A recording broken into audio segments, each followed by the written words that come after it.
Welcome, friends, to the Gaijin Animation Appreciation Hour with your hosts, Sig Bisley and Colt Mauser. Before we get started, please be sure to like this video and subscribe for more content just like this. Now, let the animation appreciation commence. All of a sudden, I have an overwhelming need to sit on my roof and smoke a cigarette. Are you a 12-year-old boy? I need to sit on my roof and relax and contemplate all the schemes and scams I perpetrated today while smoking a cool menthol 100. So what the hell are we talking about here? I don't know. What you got for me today? We got here today is Green Legend Ron, which is an OVA, 3-part OVA from 1992. One that I caught back in the day. You know, they released it. I think Geneon licensed it back in the day, and they released it on on DVD, and they also played it on TV. So I caught like half of it, half of one episode in the last episode on Sci-Fi, and went, "This is pretty neat. I kind of like this." Forgot about it, remembered it a couple weeks ago, and said, "Hey, we should do that one." I'd never heard of it, and I can't believe it slipped past me because it's pretty classic. There's so much out there. This just goes to show this is what we're here for, right? Find all the dank stuff and dredge it up. Yeah, man, digging. We're scouring. Anyway, not to correct you, but it was Pioneer. Well, Pioneer LCD Incorporated. that was the Laserdisc, son. That's correct for the Laserdisc, but Geneon licensed it to bring it over here. Oh, But did they? Yeah, they licensed a lot of the Pioneer stuff back in the day. Ah. Maybe all the Pioneer stuff back in the day. Oh, now I'm educated. There you go. Not that it matters ananymore because Geneon doesn't really exist. So there you ADV go. doesn't exist. Yeah, we won't get Pioneer into still makes we stereos. won't get and into that's the it. monopolization of the of everything. United States anime Of industry. everything on Earth. Anyway, Green Legend Ron. Main character's name is Ron. 12-year-old boy. Likes a good smoke on a roof every now and again. Something you'd certainly never get away with nowadays. So what the hell is it about? So it's the future. I assume it's Earth. It looks like Earth. It could be some other planet because it is sci-fi, but it's probably It's definitely Earth. They call it Earth. And at some point in the future, these freaking giant Aztec looking almost. I don't even know, like these alien monolith looking things. Like every anime of that era, we have crapped up the environment beyond repair. And some jerks from space have to come and fix it for us. Except that they don't really fix it. They No, mostly they're hoard kinda it. They have these giant coffin looking things. Yeah, they're very strange. You know what they remind me of? They're kind of like elvish Sark. stuff from Lord of the Rings. Yeah, That's they're the design. Weird wooden sarcophagi with a big crystal where the face Big would be. green eye. Yeah. Yeah. So anyway, Ron's living in this world after this. They came down. They sucked the oceans dry. They sucked in all the green stuff. Yeah, now the only green stuff is around them. Yeah, the only resources that were left, they just sucked it all up and they hoard it. We won't get too deep into spoilers, but yeah, all the green. There's green zones around where they landed, but everywhere else is just a dusty wasteland. It's very Mad Max in that. And regard. you're only allowed to be in the green zone if you're a fucking weird zealot to their stupid church. Yes, yeah. So there's a religion that got. And it's not, at first I thought they were aliens, but they're not aliens. Everybody's human. They're just the humans that live near there get some weird mutations on occasion, and they're zealots. They get corrupted. There's in the first episode, there's this giant head you see, and I mean it's giant. I mean, it's just a giant weird 12-foot tall head, and there's no explanation. You have no idea what's going on until the third episode. I think you finally see the other people exactly that are what mutated, happened. Yeah, very strange. It's got some cool mystery elements. Basically, the kid Ron, he's a bit of a troublemaker, but he's kind of sick of the whole situation. He's sick of the zealots. Yeah, a classic orphan, and he wants to. He sees some of the revolutionaries, the Hazard guys, right, that are trying to overthrow this Rotoist government. The Rotoists are the religious zealots. Yeah, the big the things that came down, the aliens. It's the Roto. If they're aliens, whatever the hell they Whatever are, they're the fuck like they AI are, or consciousness. Or they never even explain it. So there's a lot. I won't get into that, but yeah. So he sees some of them, and he's always wanted to kind of join up with the Hazard. So they're like the guerrilla the guerrilla resistance force movement. And he also meets this girl called Ira, who's with the Hazard as well. Although you find out later, there's kind of two factions of Hazard, where one is one is a little more, terrorist than the other. Yeah. One's a little more legit. And I won't get into spoilers on some of that because there's some good stuff in there. But it's got a little bit slow in the first episode. It really picks up, and it's, it's just one of those classic 90s animes. It's got everything, feel. Man. Yeah, it does. I like it a lot. So, basically Ira gets captured.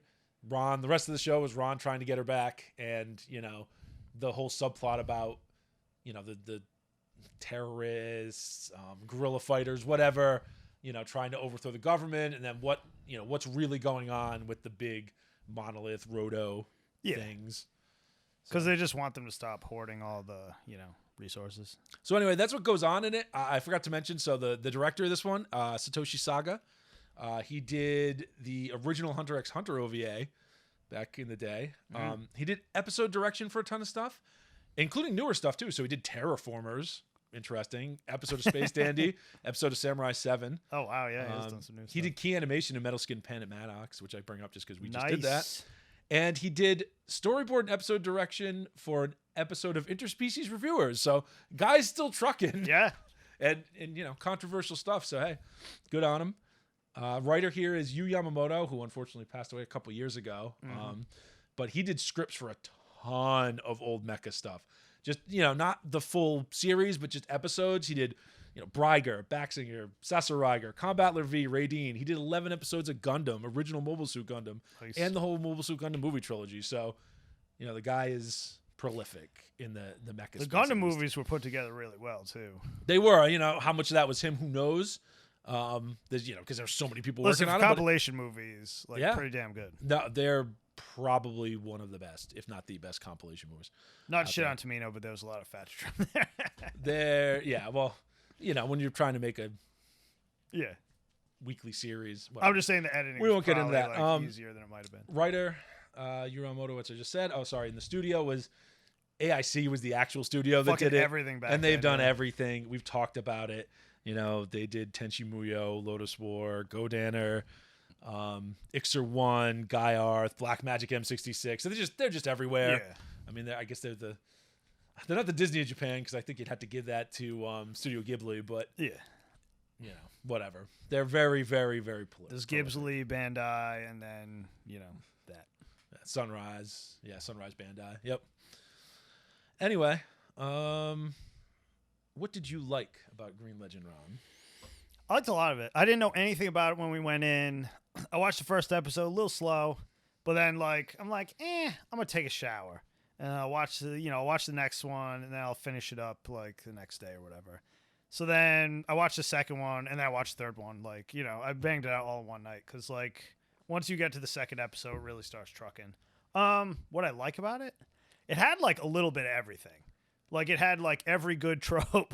It had my mom was killed by some guy with a scar, and I don't remember his face, so I got to hunt him down for revenge trope. Yep. It had I got to save this girl I just met, and I'm 12-year-old in love with trope.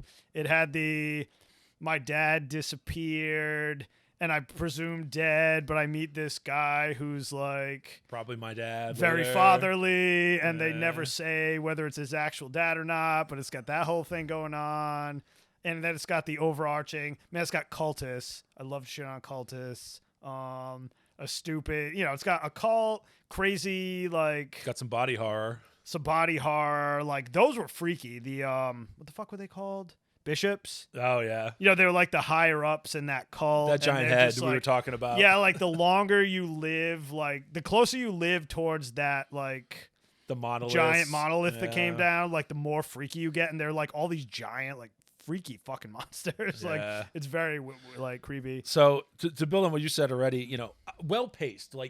I don't mind when something starts off slow and world builds a bit, but then it knows that it needs to pick up. You had to have the first episode though, because it had a ton of shit to explain. Perfect. Yeah. You're still interested early on because you're just interested in the mystery of it and you're getting into it. Yeah. So you don't mind that it's a little bit slow, but it can't continue to do that. But then it picks up pace, and it's really well done. It's a little jumbled at the end, but it's really well done. It's not bad though. No. The end is I get what you're saying, but I mean, you get the point of it. You know what I mean? So another thing I liked is the fact that Ron, who's a character archetype that could very easily get annoying, that 12-year-old kid who thinks he knows everything. Yep. It never descends into that. you know, he's a little too impetuous, but it's classic hero's journey stuff. Yep, it is. And it's good. And he gets smarter and he gets better as the story goes on. So I really like that. And he don't take no mess.